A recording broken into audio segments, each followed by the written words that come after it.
PLO moved from tacit approval to formal acceptance of the two-state consensus. Israel responded with a declaration that there can be no, as they put it, additional Palestinian state between Jordan and the sea, Jordan already being a Palestinian state, that's Shimon Peres and Yitzhak Shamir, and also that the status of the territories must be settled according to Israeli guidelines. The U.S. endorsed Israel's stand. I can only add what I wrote at the time. It's as if someone were to argue that Jews don't need a second homeland in Israel because they already have New York.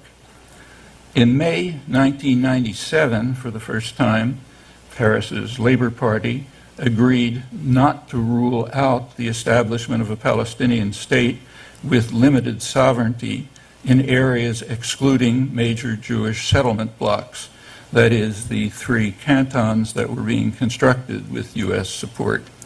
The highest rate of post-Oslo settlement was in 2000, the final year of Clinton's term and Prime Minister Barak's.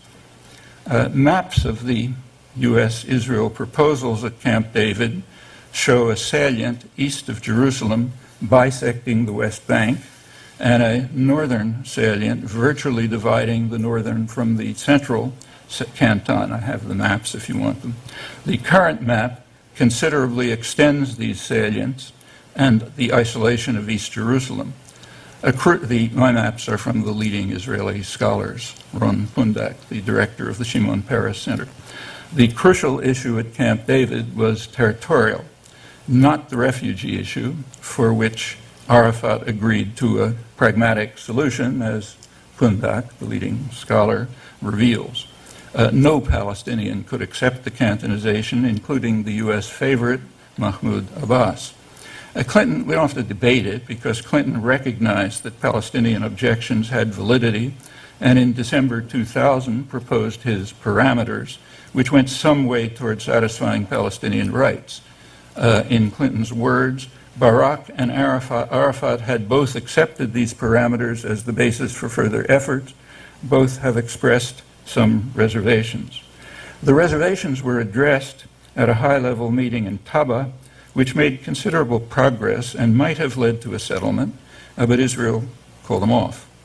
That 1 week at Taba is the only break in 30 years of U.S.-Israeli rejectionism. High-level informal negotiations continued, leading to the Geneva Accord of December 2002, welcomed by virtually the entire world, rejected by Israel, dismissed by Washington. That could have been the basis for a just peace. It still can. By then, however, Bush-Sharon bulldozers were demolishing any basis for it. Every sane Israeli hawk understood that it was absurd for Israel to leave 8,000 settlers in Gaza, protected by a large part of the army, while taking over scarce water resources and arable land. The same conclusion was to withdraw from Gaza while expanding through the West Bank, and that will continue as long as Washington insists on marching on the road to catastrophe by rejecting minimal Palestinian rights. I'm quoting the warning of the 4 former heads of Israel's Shin Bet security service. There are clear alternatives, and if that march to catastrophe continues, we will have only ourselves to blame. Thank you, Professor Chomsky.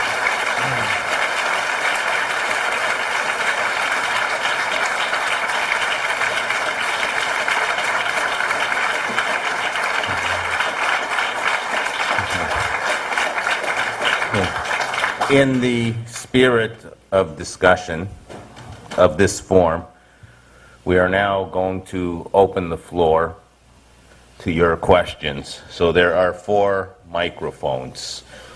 One here, one got it there, one here in the intermediate stage, and one on the floor directly in front of me. We're going to proceed as follows, and so I want you to listen carefully, to respect the civility of the discourse that I intend to make sure that we follow here. I'm going to ask you to introduce yourself and to ask just one question. As the dean of our school always reminds people, questions end with a question mark. And out of respect for all of our colleagues and students here this evening waiting patiently at the mics, I will insist on only one brief question. I would also ask that you, where appropriate, direct your question to one of the panelists. After that panelist responds, I will invite his colleague for a brief comment, and then we will return to the floor. So that you know what's coming, I will begin over here, go up, across, and then back down. Hi, my name is Mishi Harman. I'm from Jerusalem, and this is a question for Professor Chomsky.